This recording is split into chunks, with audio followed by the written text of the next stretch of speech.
Dans ce film, notre tour de moto tout-terrain dans le Triangle d'Or du Laos, réalisé en novembre 2019. Périple de 1240 km, dont 850 km de piste.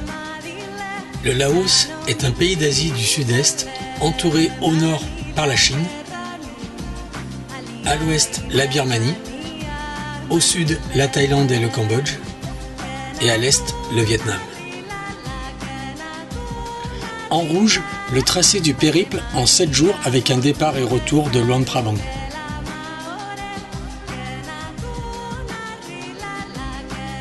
Luang Prabang est au confluent du Mekong et de la rivière Nam Kang.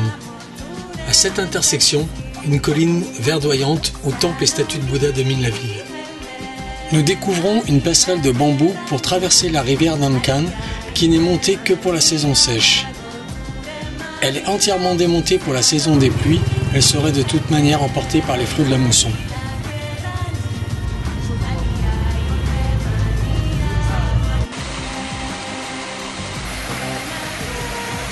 La population du Laos est de 7 millions d'habitants et la capitale est Vientiane au sud. Lorsque Thierry m'a proposé de rejoindre un petit groupe pour faire le tour du Triangle d'Or, je n'ai pas hésité très longtemps. Je ne savais pas trop à quoi m'attendre, mais j'étais sûr que ça serait une incroyable aventure et une expérience inoubliable. Je me souviens que Jean-Marc et Isa nous avaient dit que c'était le pays le plus cool de tout le sud-est asiatique. J'étais convaincu. Après une petite quinzaine de réflexions, je confirmais à Thierry que je serais du voyage. Mais ensuite, plein de questions nous viennent. Mais comment ça va se passer?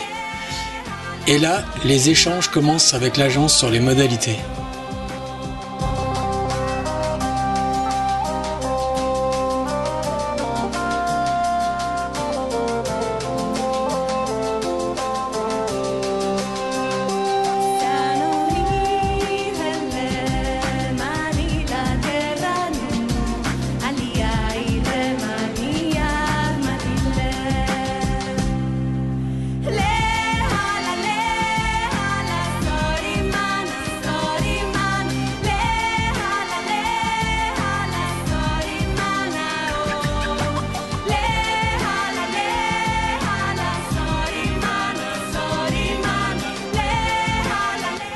Lorsque nous avons décollé de Genève pour le Laos, nous n'avions aucune idée de la grande aventure qui nous attendait là-bas. Nous sommes partis en novembre, en début de saison sèche, pour éviter les pistes détrempées.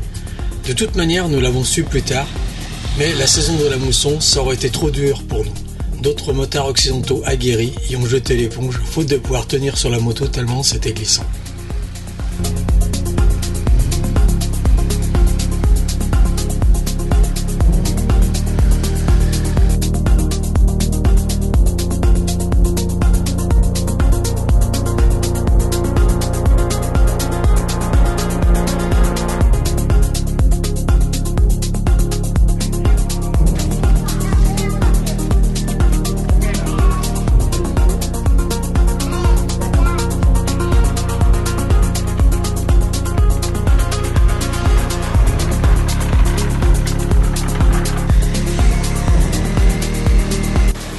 La religion principale du Laos est le bouddhisme et on peut croiser des moines habillés en jaune, orange, safran. Toutes les villes et villages possèdent de très nombreux et magnifiques temples. On peut aussi apercevoir des bouddhas géants couverts de feuilles d'or dans les montagnes.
L'agence Off-Road n'organise pas que des tours moto, mais aussi des randonnées et des visites de villages isolés dans les montagnes où les accès sont très difficiles. On y est certain de n'y rencontrer aucun autre touriste. Les tours moto du Triangle d'Or sont le bénéfice d'une expérience de plusieurs années où le parcours est optimisé en difficulté, en intérêt de la piste et par la beauté des paysages traversés. Chaque année, des reconnaissances sont faites pour trouver des variantes et pour s'assurer que l'on peut traverser toutes les rivières soit par des ponts de fortune ou par des embarcations sommaires.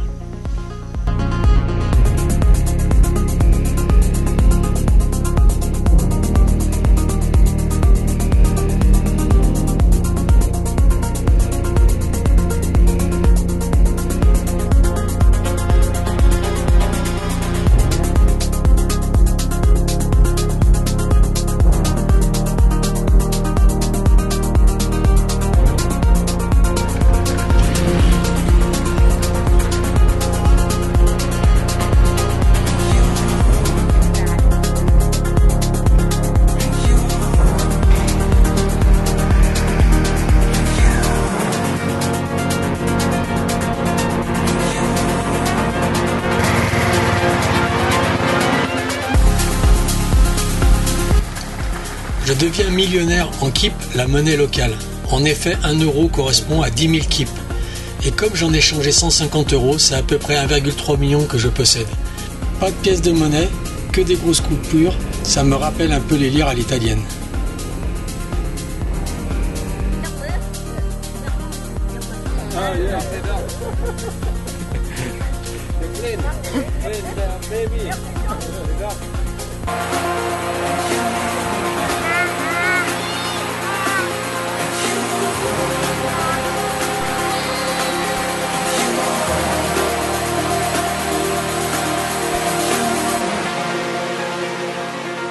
Après une escale à Doha et à Bangkok, nous arrivons à Luang Prabang, situé au nord du pays. Cette ville est la 3e du pays par sa taille avec 40 000 habitants, mais la première par sa beauté. C'est un site exceptionnel, classé patrimoine de l'humanité par l'UNESCO. C'est la raison pour laquelle de nombreux touristes viennent admirer les temples bouddhistes, les maisons typiques et le centre historique. C'est la ville la plus riche en visites du Laos, c'est la perle de l'Asie.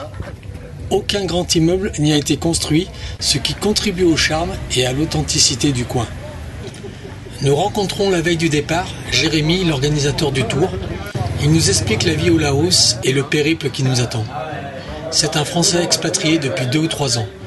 Nous nous apercevons qu'il y a une communauté d'Occidentaux qui ont tout plaqué et qui tiennent des bars et restaurants soigneusement décorés ainsi que des guest houses tout confort. Le premier jour, la piste est assez technique.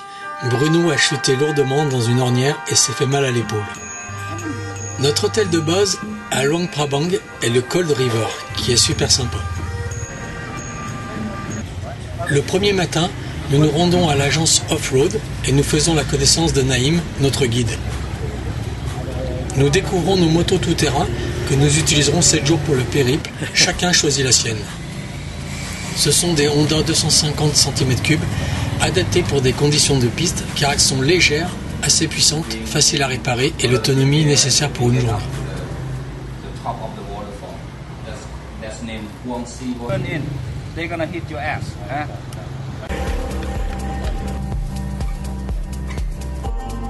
On n'est pas encore habitué à la température, il fait entre 33 et 35 degrés, ce qui est trop pour nous pour un mois de novembre.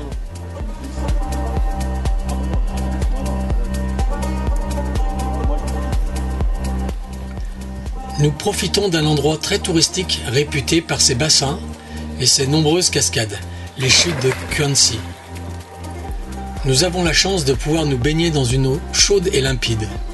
Ici, pas de pesticides, nous pouvons contempler les papillons par centaines. C'est un spectacle naturel qui a malheureusement disparu chez nous.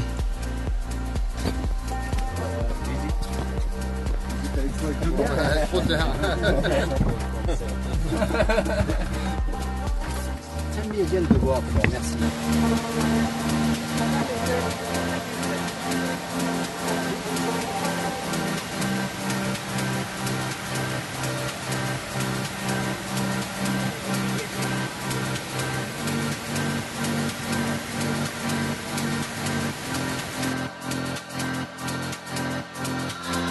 Le Laos, il n'a aucune côte avec la mer, ce qui l'a enclavé entre ses voisins, sans port maritime. C'est certainement aussi pour cela qu'il est le plus pauvre. Il ne s'est pas développé comme la riche voisine thaïlandaise. Mais il a su préserver son authenticité malgré cela.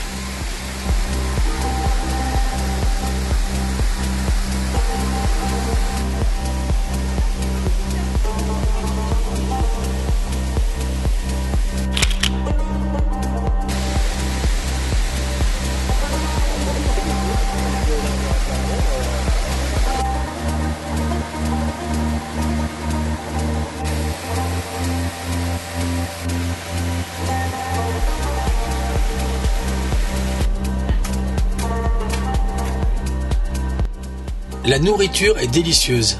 C'est principalement du riz, accompagné de légumes, avec de l'émincé de poulet ou du porc ou du bœuf, appelé buffalo ici. Ces viandes sont cuites à l'étouffée. Le riz est soit ordinaire ou gluant, appelé sticky rice.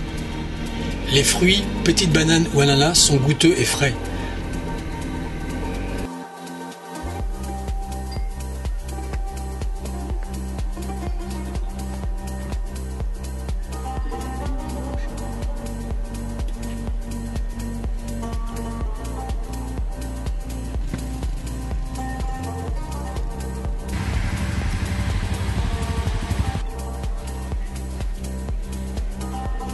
Chicken lap.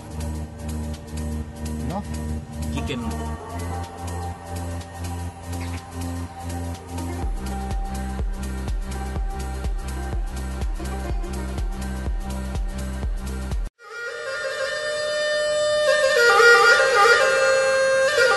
Le deuxième jour, le petit déjeuner avait du retard, on a dû attendre. On aurait bien dormi un peu plus. Mais on va le payer plus tard, puisqu'on finit l'étape en arrivant juste à la nuit tombante.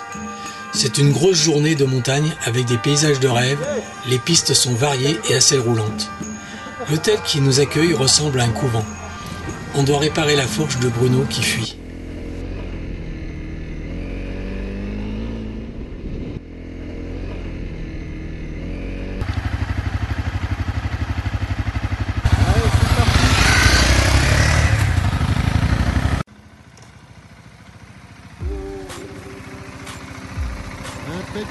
Quel dari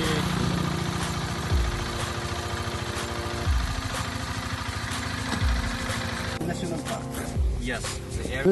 No, I think so, yes. C'était pas du grand mérite de la route.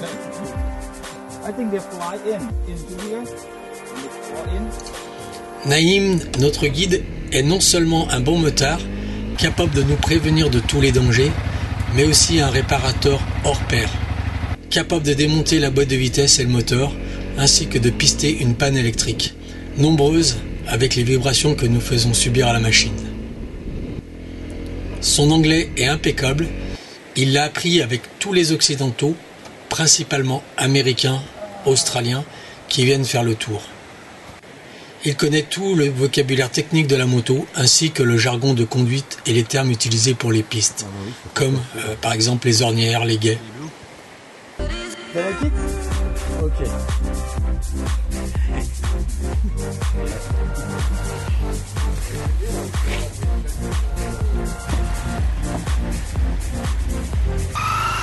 Naïm connaît parfaitement son pays et son histoire, qu'il nous raconte au fur et à mesure des étapes.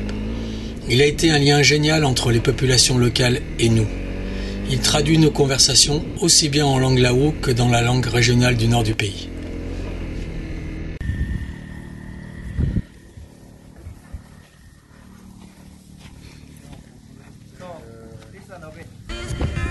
Nous découvrons avec surprise que Naïm n'a jamais quitté le Laos, même pour les pays frontaliers. Certainement le niveau de vie du Laos n'est pas favorable à une conversion de devise pour se rendre à l'étranger. Naïm rêve pourtant de visiter le monde, en particulier les pays voisins. À chaque tour, la Thaïlande, Birmanie et Chine sont longées, mais il n'y a jamais fait la traversée. Entre deux accompagnements, il cultive des oranges à 70 km de Luang Prabang pour compléter ses revenus. Les tours sont éprouvants physiquement pour lui, surtout s'il y a beaucoup de crevaisons et d'autres pannes.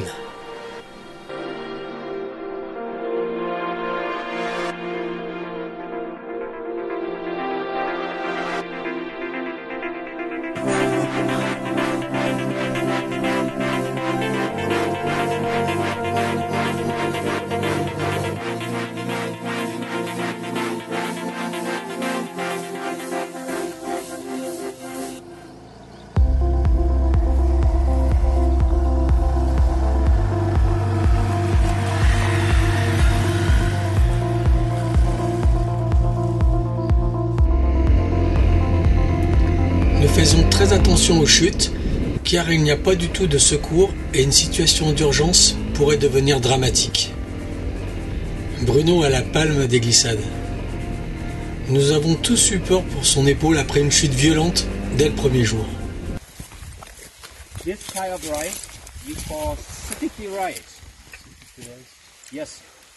Maybe you never. On laisse toujours une grande distance entre deux motos, simplement parce que la poussière est très vite pénible. Lors d'un croisement, séparation d'une route à gauche ou à droite, on doit attendre le motard suivant pour s'assurer de la bonne prise de direction. Nous avons eu de la chance, personne ne s'est égaré sur une autre route.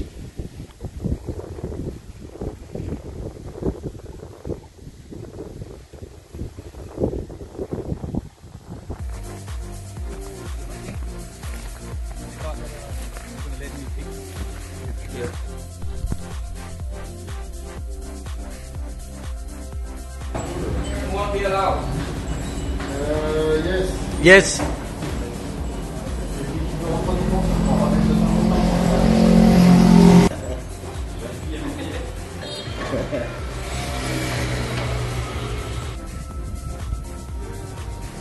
Le litre d'essence est à 1 €. Bon marché pour nous, mais c'est énorme pour les locaux compte tenu de leurs revenus.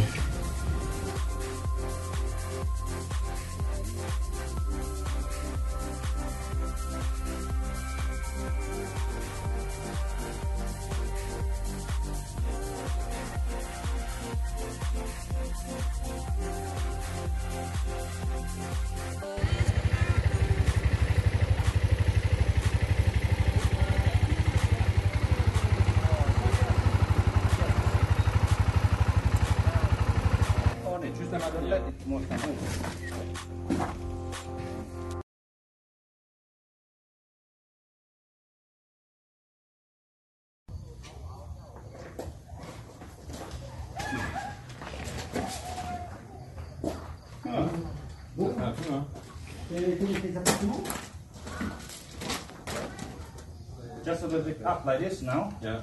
So we just กินหมูช่วยเหรอเราเอา ไก่เป็นไก่นี่มันก็ละหน้า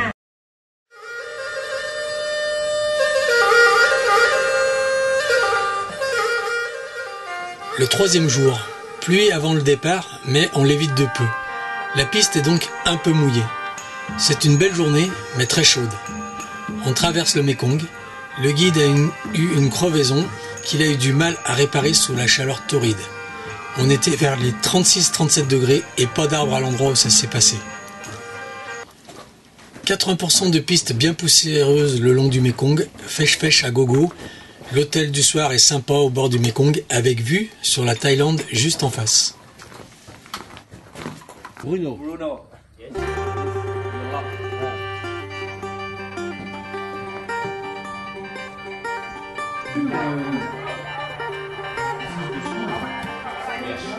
every Monday.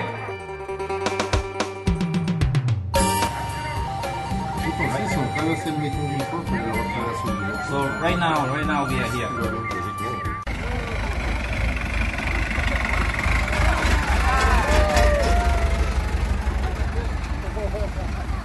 Les agriculteurs travaillent à la main.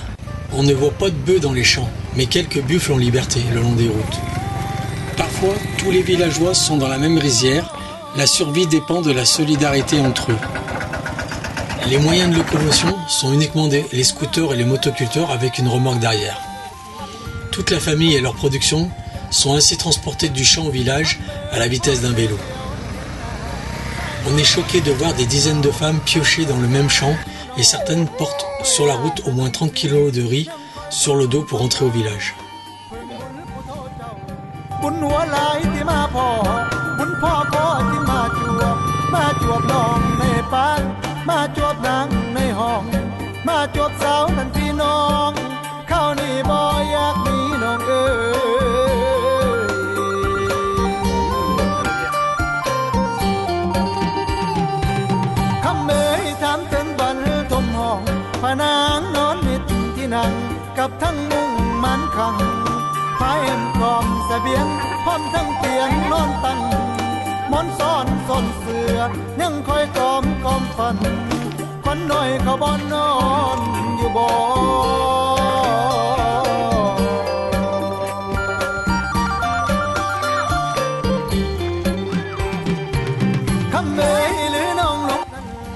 Tous les soirs, nous nous arrêtons dans un petit hôtel où nous bénéficions de chambres individuelles. Nous sommes souvent très sales par la poussière ou la boue. Ce n'est pas la peine de nettoyer puisque c'est de nouveau dans cet état dès la première heure le lendemain. On laisse les bottes, pantalons et vestes de moto en vrac devant l'entrée. Très surprenant, nous avons du Wi-Fi partout et de qualité convenable. Le téléphone fixe n'a pas été installé et c'est directement la 3 ou la 4G qui a été récemment distribuée. Celle-ci sert d'accès à Internet car peu ont des ordinateurs et cela sert aussi de télévision car il n'y a pas beaucoup de postes de télé hormis les cafés. Leur télévision, c'est YouTube avec les replays de leur chaîne nationale. D'ailleurs, Naïm nous a beaucoup amusés. Il regardait une sorte de divertissement genre La Gaffe Nagui tous les soirs lorsqu'on basculait nos conversations en français. Il connaît des mots de français à force d'accompagner des francophones, mais il ne peut pas saisir nos discussions. C'est aussi un bol d'or pour Bruno qui ne comprend pas l'anglais. Les repas ont été un peu longs pour lui.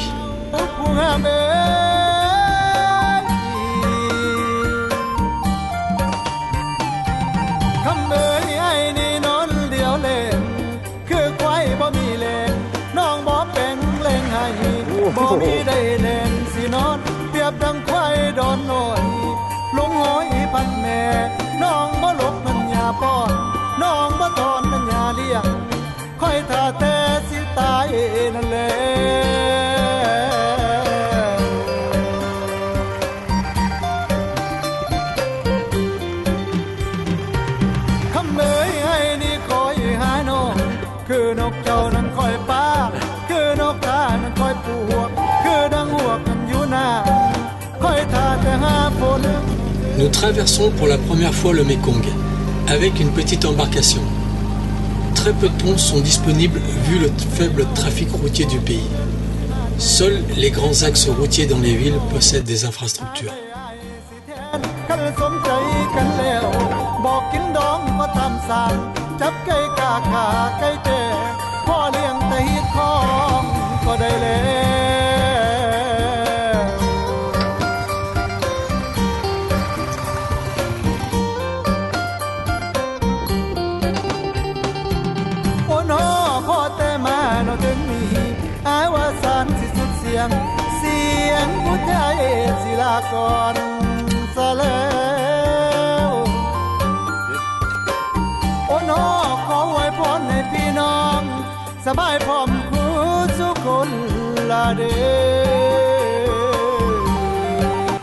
Les Laotiens sont vraiment très accueillants.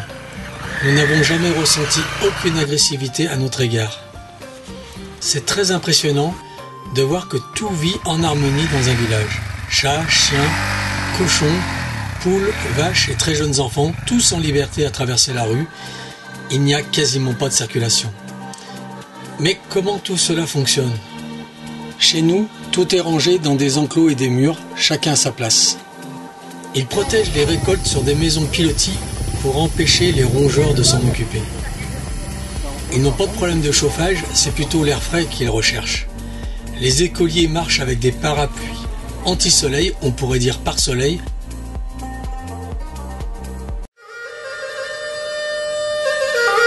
Quatrième jour. On part avec la pluie le matin, on est obligé de s'arrêter dans une station d'essence. On n'a pas apporté nos combinaisons de pluie pour rien, elles ne serviront que ce matin-là.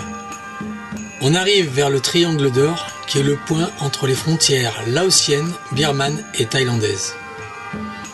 Un peu plus loin, les Chinois y ont construit une ville sur cet endroit stratégique, grand building et casino.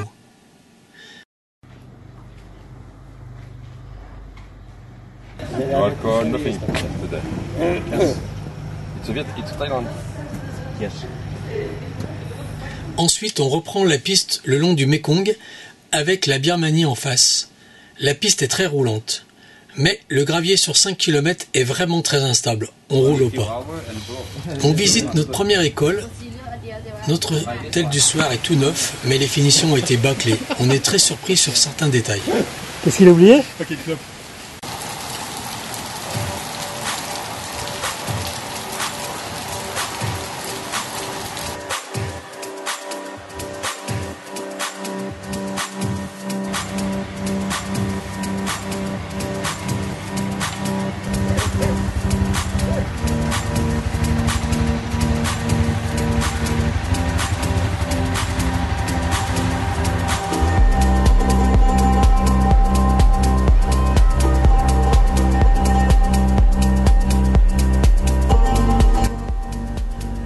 Malgré la saison sèche, nous avions pas mal de cours d'eau à traverser. La hauteur de l'eau n'est pas très importante, souvent en dessous du moteur.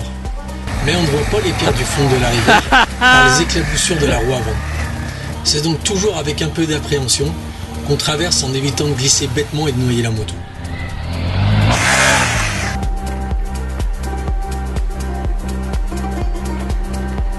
La nourriture est cuite au feu de bois. C'est la seule énergie disponible dans les restaurants au bord des routes. Tout est fait avec les moyens du bord. Rien n'est préparé d'avance pour éviter le gaspillage et que les produits deviennent avariés. C'est tout du sur-mesure à la carte. Simplement, il faut prendre son temps, comme les gens du pays. Ne jamais être pressé, c'est la règle. Mais c'est tellement agréable. Nous longeons le Mékong tout au long de la Birmanie sur cette étonnante piste avec des vues splendides sur le fleuve. Pas d'habitants le long de la côte, tout est sauvage. On imagine ce fleuve déborder lors de la mousson. Quelques bateaux transportent l'import-export avec la Chine.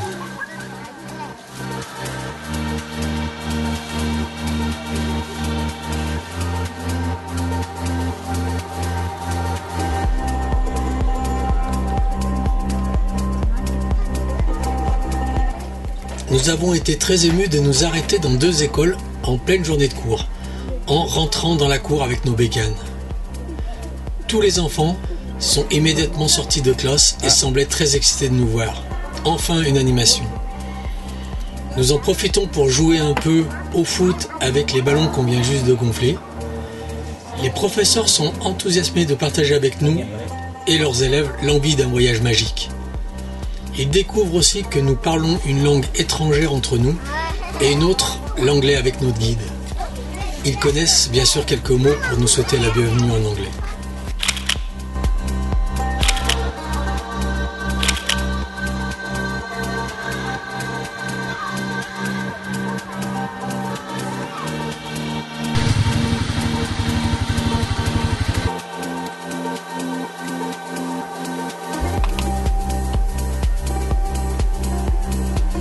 Le karaoké est le loisir national. Tout le monde chante, personne ne se fait prier pour y aller. Pas besoin de liste à qui le tour. On a l'impression que tous les Laotiens savent bien chanter, difficile d'en juger tant leur langue est différente, mais ils apprennent à chanter à l'école. C'est là que nous nous rendons compte de nos lacunes. Pourquoi n'avons-nous pas appris à chanter à l'école? Partout, on s'est désaltéré avec la bière Lao. Un véritable monopole ici, où le pays tient à conserver sa production locale. Nous n'avons pas acheté de bière d'export pour soutenir la production locale. Elle est presque au même prix que l'eau, alors le choix est vite fait, sauf qu'en journée, c'est pas compatible avec la moto.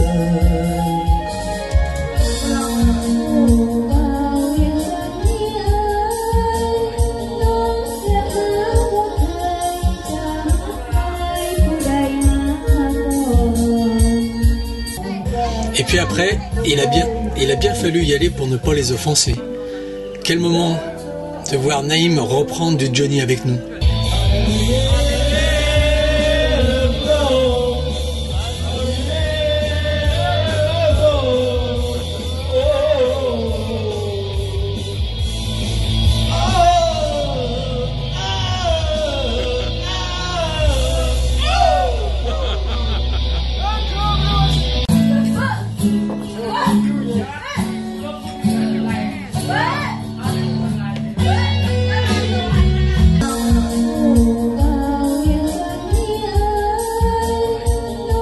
Cinquième jour. Encore la pluie ce matin, style bruine. On s'arrête au marché local pour laisser passer le nuage. La piste est un peu glissante, mais sans poussière. On visite la 2e école. L'accueil des profs est super, ils parlent l'anglais. C'est la plus grosse étape. On va arriver de nuit à 18h30, complètement exténué. On a payé cher les 50 km supplémentaires de piste.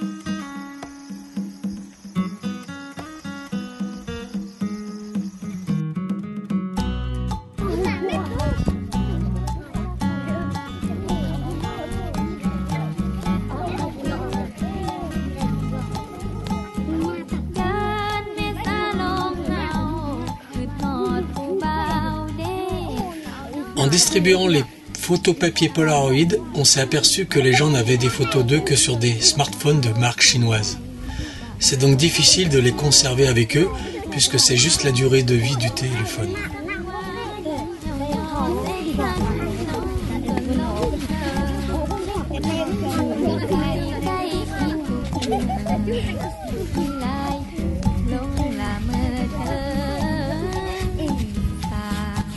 Nous achetons des ballons pour les écoles. Il est prévu 2 visites d'école dans Tours. Et nous avons prévu des cahiers et des crayons, malgré le peu de place dans nos bagages de moto. Nous avons laissé le non nécessaire à Luang Prabang, ainsi que la valise à porter dans la soute de l'avion. Dans les campagnes, il y a très peu de magasins, et on n'y trouve que l'essentiel. L'acheminement des biens est tellement compliqué que les prix sont hauts pour les villageois. Ceux-ci possèdent le minimum.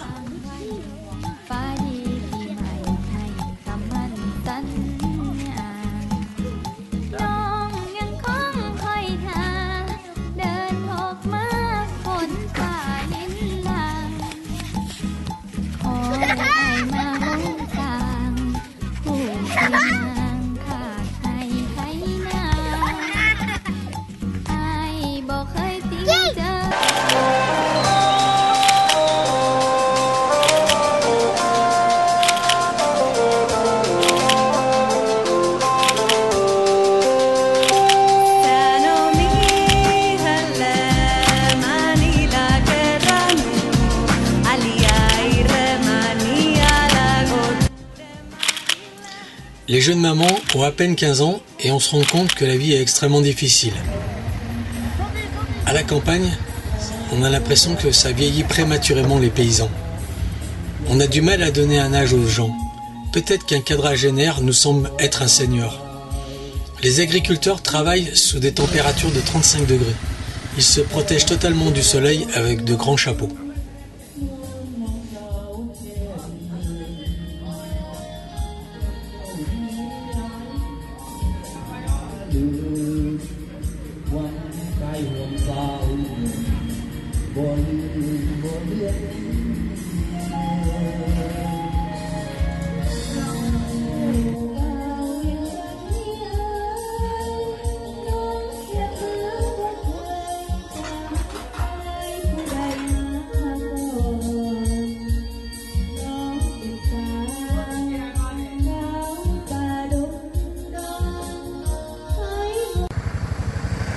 À l'exception d'une étape de 240 km, nous parcourons entre 140 et 180 km par jour. Nous restons entre 8 et 10 heures sur la moto, ponctuées de longues pauses. On démarre la journée le plus tôt possible avec un départ vers 8 heures. Il nous faut arriver avant la nuit totale à 18 heures. Le soleil est déjà très bas dès 17 heures, ce qui est un signal qu'il ne faut pas tarder. Lors de la plus grande étape, nous avons dû rouler 30 minutes de nuit et c'est très compliqué et dangereux à cause de la piste endommagée. On va à la vitesse d'un vélo, on n'y voit rien et l'ajout de la fatigue est un risque de chute supplémentaire.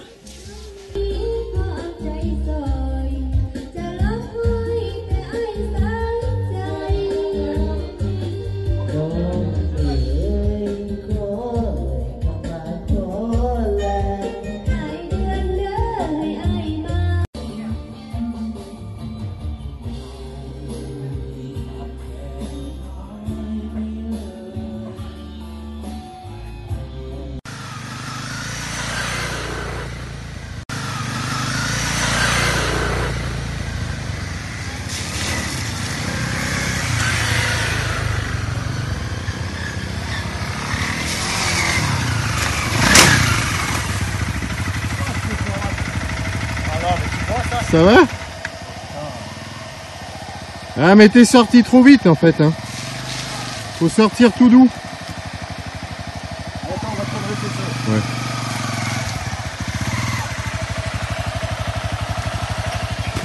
Coupe ton tête. Coupe ton tête. Putain, connerie, ça je te jure.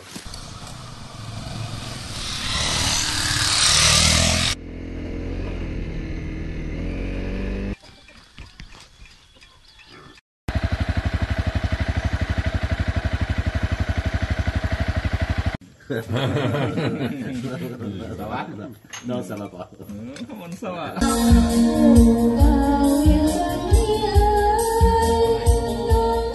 Sixième jour. Naïm s'aperçoit que j'ai crevé le matin et on perd une petite heure le temps de réparer.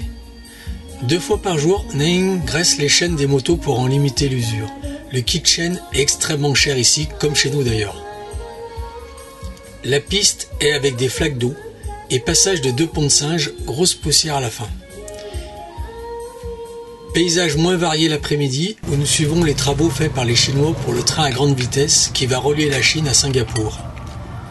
C'est une succession de ponts et de tunnels dans cet enchaînement de montagnes, style l'autoroute Lyon-Genève. Évidemment, cela gâche le paysage et les travaux déposent une poussière dans toute la vallée. Il est aussi difficile de dépasser les poids lourds des Chinois. Nous arrivons le soir dans un hôtel rustique, pas de lavabo ou lavabo sans robinet ni siphon.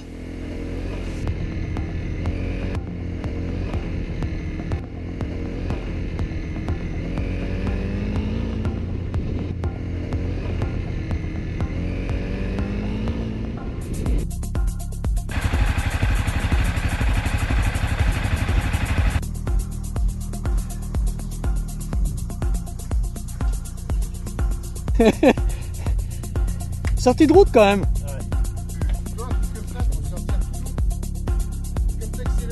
And then bring back home. So they don't cut rice. A lot of bit different from.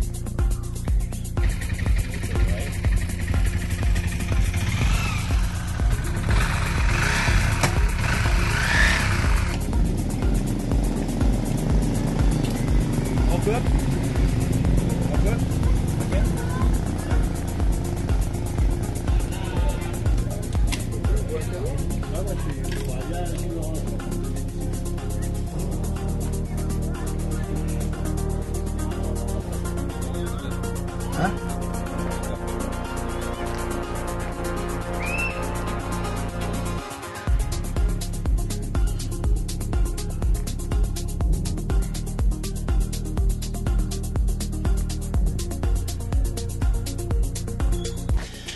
Les enfants nous observent car peu d'étrangers passent dans leur village.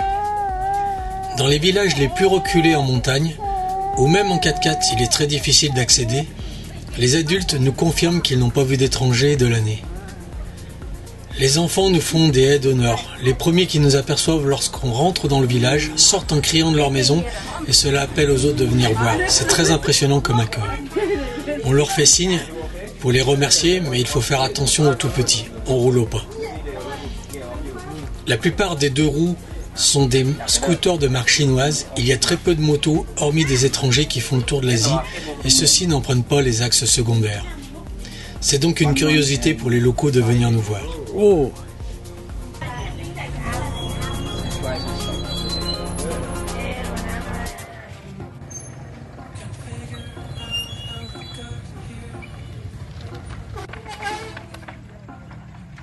Doucement.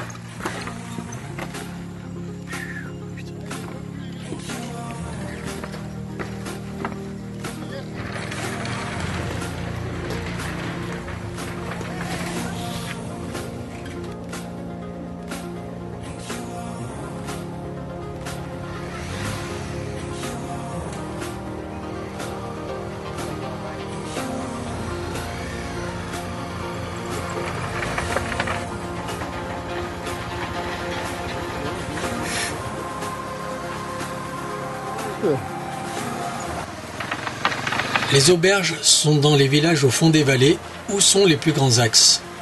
Les villages isolés de montagne n'ont pas forcément de guest house de passage. Celles-ci n'offrent pas souvent le dîner et le petit déjeuner.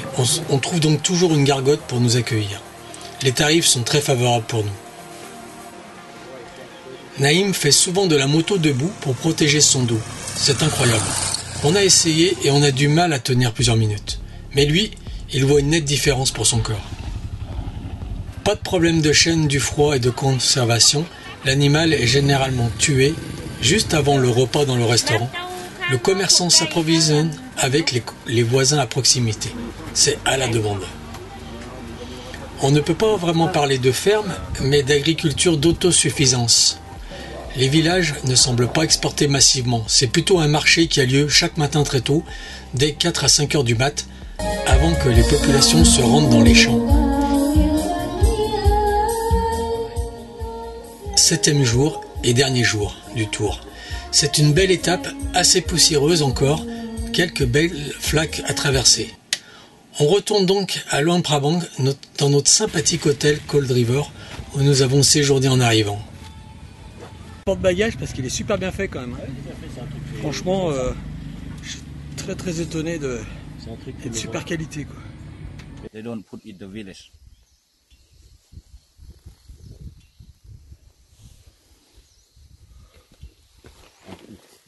Après 8 heures, il n'y a plus vraiment d'adultes dans les villages, uniquement des enfants, parfois très jeunes. Tout le monde rentre avant la nuit, vers 17 heures.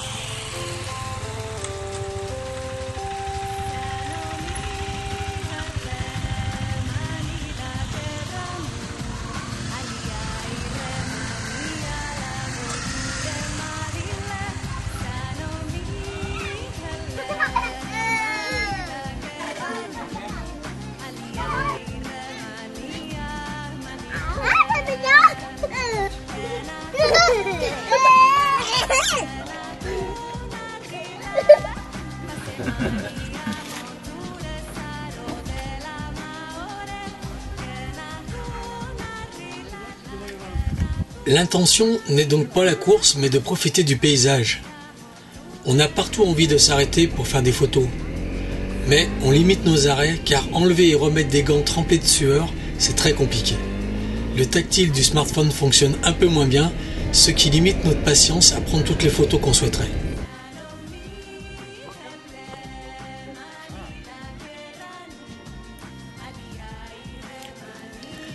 Chaque jour, on grimpait sur des montagnes, on passait des petits villages, on empruntait des ponts de bois ou on traversait des rivières, puis on s'arrêtait sur des petits marchés pour acheter soit des brochettes délicieuses ou des fruits. C'est très surprenant ce qu'on peut trouver sur le marché. Beaucoup de produits nous sont inconnus. Mais on n'a pas toujours envie de goûter aux insectes et autres araignées confits. Donc voilà, non, tout bon.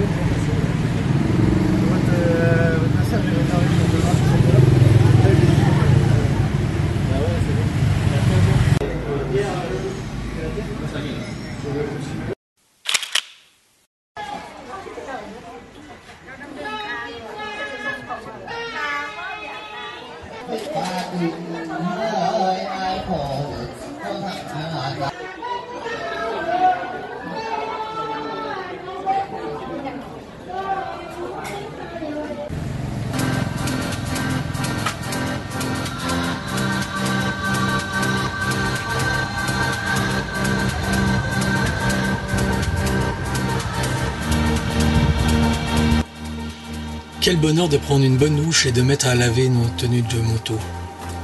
Je suis obligé de jeter mon casque complètement ruiné par le périple. Il ne s'ouvre plus, c'est tout coincé. Le soir, une petite fondue bourguignonne façon laotienne.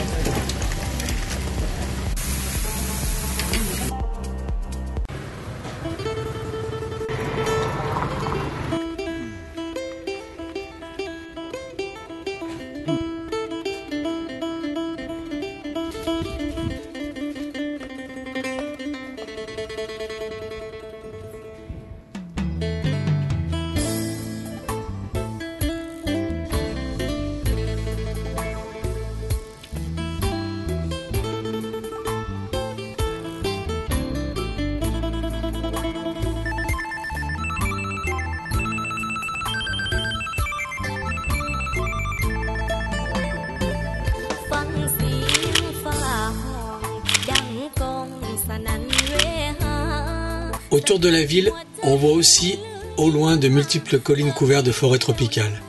Dans le quartier historique, on y découvre également un palais royal car la ville a été capitale avant 1563. เป็นบ่าวสาวตั้งแต่เข้าอยู่มอปลายอายได้เฮียนต่อมหาลัยอยู่ในเมืองทองจึงจำจากไกลน้องทั้งที่เฮาสองผูกสัมพันธ์ใจคำมั่นสัญญาอายให้ว่าสิบ่ลืมบ่ไหลอยู่อายก็เงียบไปจะเป็นจังใดอายบ่ติดต่อเป็นจังใดน้องอายคือบ่ติดต่อมาน้องเป็นห่วงหลายเด้อาย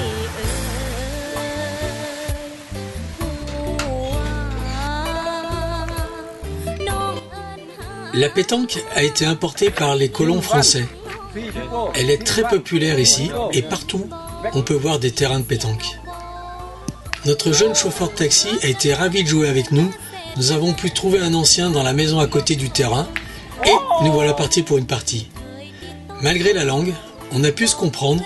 Ce fut un excellent moment de partage, un moment de convivialité au milieu de nulle part. Des moments précieux.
Bye bye.